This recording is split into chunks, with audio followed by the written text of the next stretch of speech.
If you've noticed your legs feel heavier climbing the stairs, if standing up from your favorite chair takes a little more effort than it used to, or if a short walk to the mailbox leaves you more tired than it should, please don't scroll past this video. Because what I'm about to share with you in the next 20 minutes could be the difference between staying independent for the next 20 years or slowly losing the strength that lets you live life on your own terms. I'm Dr. Alex Mandell, and today I want to talk to you about something that affects millions of people over 50, but that almost nobody talks about honestly: weakening legs. Stick with me until the end because I'm going to walk you through 6 everyday foods you can find in any grocery store that can help rebuild the strength in your legs. But more importantly, I'm going to tell you about the patients I've worked with who turned this around, sometimes in just a few weeks. One story in particular involving a grandmother and her granddaughter's wedding might surprise you. We'll get there. Let's begin. Hello and welcome. If this is your first time here, I'm Dr. Alex Mandell. For many years now, I've had the privilege of sitting across from patients, mothers, fathers, grandparents who come into my office with the same worry, even if they use different words for it. Doctor, my legs just don't feel like mine anymore. I used to garden for hours, now 20 minutes and I need to sit down. My son says I'm walking slower. I didn't even notice. Sound familiar? If it does, I want you to know something important right away. You are not alone, and in most cases, this is not something you simply have to accept as just getting older. Leg weakness after 50 is common, yes, but common does not mean normal, and it certainly does not mean permanent. In fact, the muscles in your legs are some of the most responsive tissue in your entire body. Give them the right building blocks, and they can respond faster than you might expect. That's what today's video is about. Real food, real science, real stories from real patients I've worked with. No fads, no gimmicks, and no scary exaggerations, just what actually works. Before we go further, if you find this kind of honest, practical health information valuable, please take 2 seconds to hit like and subscribe. It genuinely helps this channel reach more seniors and families who need this information, and it costs you nothing. Now let's get into it. Here's something most people don't realize. Starting around age 30, we all begin losing a small percentage of muscle mass every decade. It's a slow, quiet process, but after 50 and especially after 60, that loss can speed up. Doctors have a name for this: sarcopenia. Say it with me: sarcopenia. It simply means age-related muscle loss. Now, I know that might sound alarming, so let me calm your nerves right away.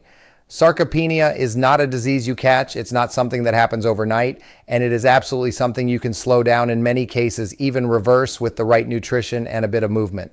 I remember speaking with a 68-year-old patient named Carol. She came to me because she'd started avoiding the stairs in her own home. She told me, "Doctor, I feel like my legs are betraying me."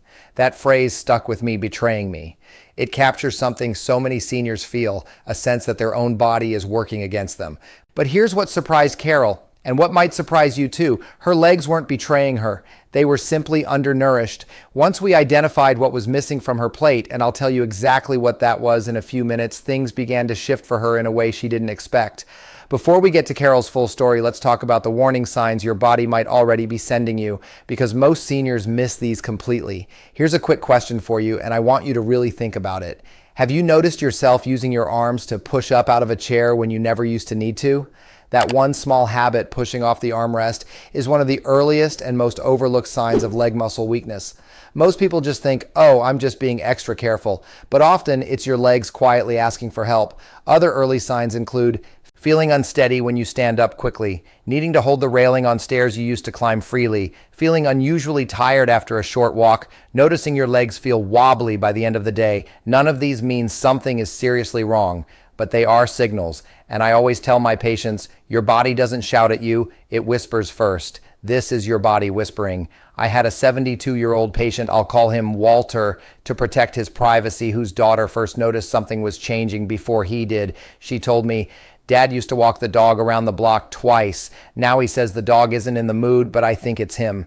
That's a classic pattern. Family members often notice these changes in us before we notice them ourselves. If someone who loves you has gently mentioned a change in how you move, it might be worth paying attention to, not with fear, but with curiosity and action. Now, here's the part most people miss entirely. This isn't just about mobility.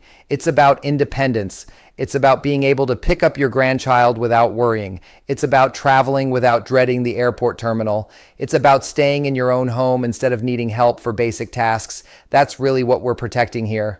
I want to be clear about something. Noticing one or two of these signs occasionally, especially after a long day, doesn't mean anything is seriously wrong. Our bodies naturally have better days and harder days. What matters more is the pattern over weeks and months. Is the railing holding becoming a habit rather than an occasional caution? Is the short walk that used to feel easy now something you quietly plan around?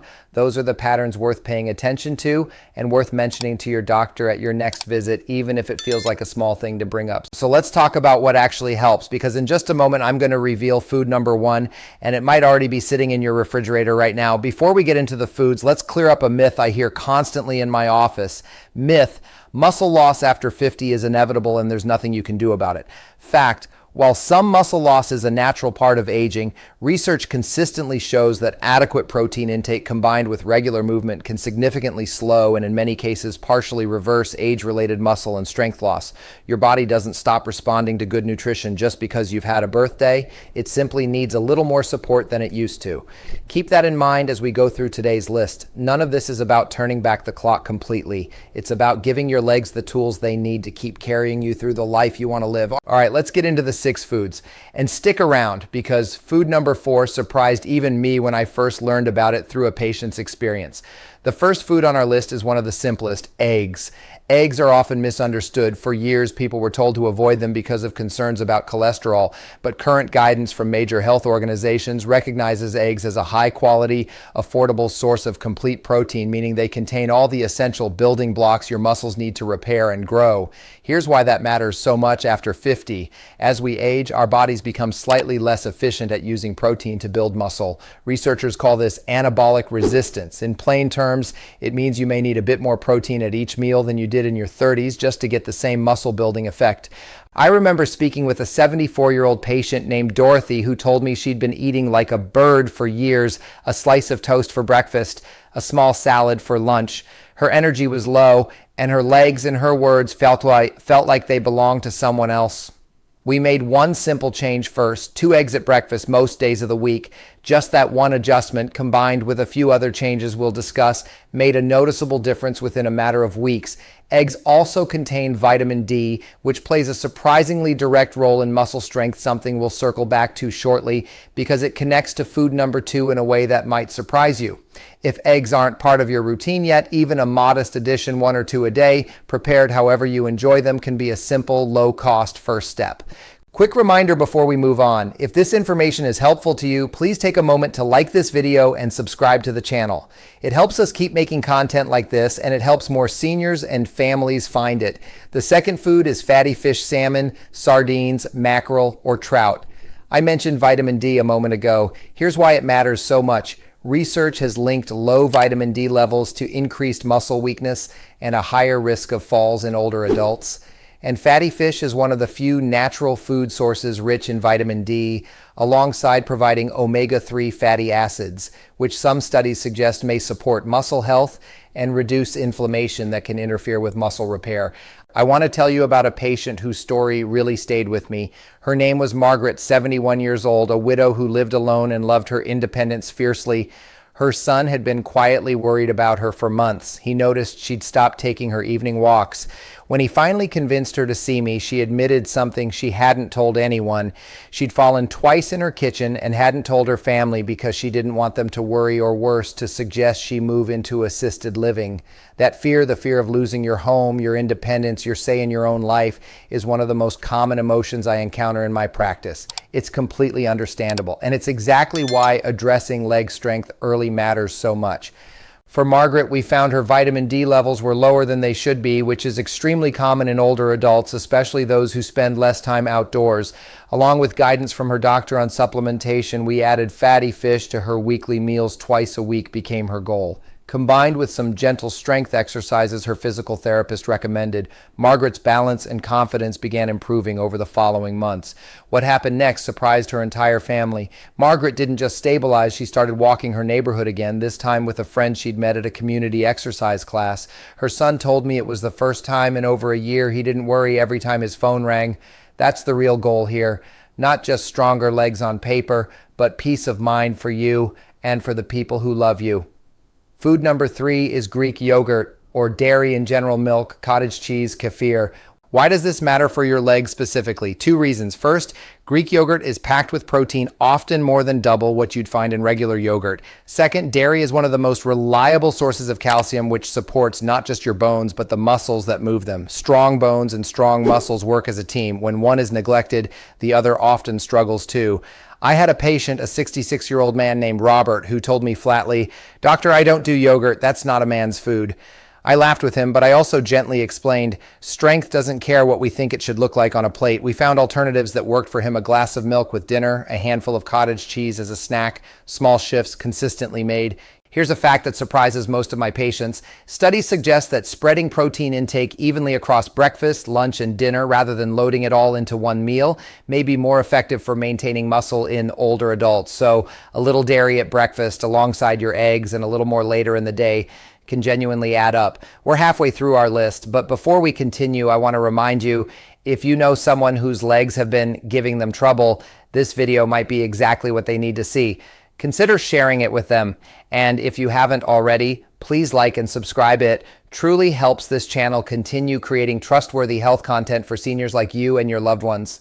Now let's talk about the food that surprised even me. Food number 4 is leafy green spinach, kale, Swiss chard. Now you might be thinking, "Doctor, everyone always says eat your greens. What's new here?" Fair question, but here's what most people don't know. Leafy greens are rich in dietary nitrates, compounds your body converts into nitric oxide. Nitric oxide helps relax and widen your blood vessels, improving blood flow, including blood flow to your leg muscles. Better blood flow means your muscles get more oxygen and nutrients delivered to them, which supports both strength and endurance. Leafy greens are also rich in vitamin K and magnesium, both of which play supporting roles in muscle and nerve function, the communication system between your brain and your legs. This brings me to the patient story I promised you at the very beginning, the grandmother and the wedding. Her name was Eleanor, 75 years old, and her granddaughter was getting married. Eleanor's biggest fear wasn't the guest list or the seating chart. It was whether she'd be able to walk her granddaughter down part of the aisle, something the family had asked her to help with as a tradition. She came to me nearly in tears, saying her legs simply didn't feel strong enough anymore, and she was terrified of falling in front of everyone she loved. We had about 4 months before the wedding. Eleanor was already eating reasonably well, but her diet was low in leafy greens and she wasn't getting nearly enough protein spread throughout her day. We built a simple plan together: greens with lunch and dinner most days, protein at every meal, and short daily walks that gradually increased. She thought it was just going to be a small improvement. What happened next surprised her family completely. By the time the wedding arrived, Eleanor didn't just manage the walk down the aisle, she stayed on the dance floor for 2 songs with her husband of 51 years. Her daughter sent me a photo afterward. I still have it. I share that story not to promise you the same dramatic outcome, because everyone's body and circumstances are different. I share it because it shows what's possible when small, consistent nutritional changes are paired with a little movement and a lot of determination. And here's something worth remembering. Eleanor didn't do anything extreme. She didn't start a strict diet or spend hours at the gym. She simply added a handful of greens to 2 meals a day and walked a little further each week. Small, steady changes, repeated consistently, are almost always more powerful than dramatic short-term efforts that fizzle out after a month. That's a pattern I've seen again and again in my practice, and it's one of the most encouraging truths about aging well. Food number 5 is beans and lentils. If you're someone who prefers to eat less meat, or if red meat doesn't sit well with you anymore, which becomes more common with age, beans and lentils are one of the best plant-based protein sources available. They're also rich in fiber, iron, and potassium, and they're inexpensive, which matters for many of my patients on a fixed income. One detail I always emphasize: beans and lentils are also a good source of magnesium, another nutrient tied to muscle and nerve function. Many older adults don't get quite enough magnesium in their diet, and it's one of those quiet deficiencies that can contribute to muscle cramping and fatigue. I had a patient, a 79-year-old woman named Josephine, who had given up red meat years earlier for health reasons, but hadn't found a good replacement source of protein.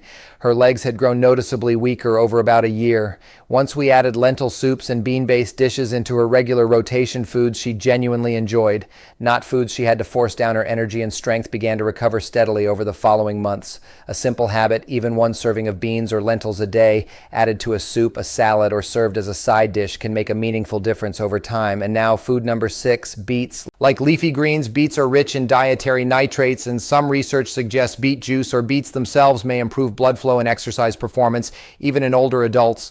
Several studies have looked specifically at beetroot's effect on walking endurance and leg muscle function in seniors, with encouraging early results. I had a patient, an 80-year-old man named Frank, a former marathon runner who was devastated by how much his walking pace had slowed. He told me, "Doctor, I used to run 26 miles. Now I struggle with 2 blocks." That kind of emotional loss, grieving the body you used to have, is something I take very seriously with my patients. It's not just physical, it's personal. We added roasted beets to his dinners a few times a week, alongside the other changes we'd already discussed: protein spread through the day, leafy greens, gentle daily walking. Frank was skeptical at first. "A vegetable is going to help me walk?" he asked. But over the following weeks, he noticed his short walks felt a little less exhausting, and gradually he was able to extend them. Frank will likely never run another marathon, and that's all right. That's not the goal for most of us, but he told me something that stuck with me. "I can walk my dog around the whole park again. That's my marathon now." That's what this is really about: reclaiming the version of independence that matters most to you. So let's recap the 6 foods: eggs, fatty fish, Greek yogurt or dairy, leafy greens, beans and lentils, and beets. Here's the most important thing I can tell you. You don't need to eat all 6 foods every single day. That's not realistic, and I don't expect that from my patients, so I certainly don't expect it from you. Instead, aim to include a few of these foods across your meals each week. Consistency over time matters far more than perfection on any single day.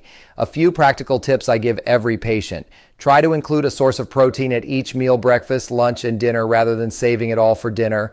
Pair these foods with some form of daily movement, even if it's just a short walk around your home or yard. Movement is what tells your muscles we still need this strength, and nutrition is what gives them the material to build it. And please, before making any significant changes to your diet, especially if you have kidney concerns, are on blood thinners, or take medication for blood pressure, talk with your doctor. Foods like leafy greens and beets, while generally very safe, can interact with certain medications or conditions, and your physician knows your full medical picture. One more thing I want to gently mention: if you've noticed a sudden or severe change in your leg strength, especially if it's on one side of your body or comes with numbness, confusion, or difficulty speaking, please don't wait for a video like this one. Contact your doctor or emergency services right away. What we're discussing today is about gradual age-related muscle support. Sudden changes deserve immediate medical attention. I also want to address something I hear often: "Doctor, I already eat fairly well, so why are my legs still weak?" It's a fair question, and the honest answer is that nutrition is only one part of the equation. Movement is the other half. Muscles respond to 2 signals working together: the raw materials from food and the demand signal that comes from actually using them. Even light resistance activities like standing up and sitting down slowly 10 times a day, or gentle wall push-ups, send your legs a message: you're still needed, stay strong. Food gives your muscles what they need to answer that call. Neither one works especially well on its own. Together, they're remarkably effective even later in life. If you remember only one thing from today's video, let it be this: weakening legs after 50 are common, but they are not a life sentence. Your muscles are still listening. They still respond. It's genuinely not too late to give them what they need. Carol, Walter, Margaret, Robert, Eleanor, Josephine, and Frank, every one of them believed their best years of independence were behind them. Every one of them was wrong. And I believe with the right small steps, the same can be true for you. I know aging can feel at times like a series of small losses: a little less energy here, a little less steadiness there. But I want you to walk away from this video with something different: hope, grounded in real science and real stories. Your legs have carried you through decades of life, through raising children, building a career, walking down aisles of your own, holding grandchildren for the first time. They deserve a little extra care now, and the good news is that care can be as simple as what's already sitting on the shelves of your local grocery store. If this video gave you something useful today, please do 3 things for me. Like this video so more seniors and families searching for honest health information can find it. Subscribe to this channel because we publish new videos every week covering exactly the kind of practical, science-based guidance seniors need. And if you have a parent, spouse, or friend whose legs have been giving them trouble, share this video with them today. It might be exactly the nudge they need. Thank you for spending this time with me. I'm Dr. Alex Mandell, and I'll see you in the next video. Until then, take care of yourself, one step at a time.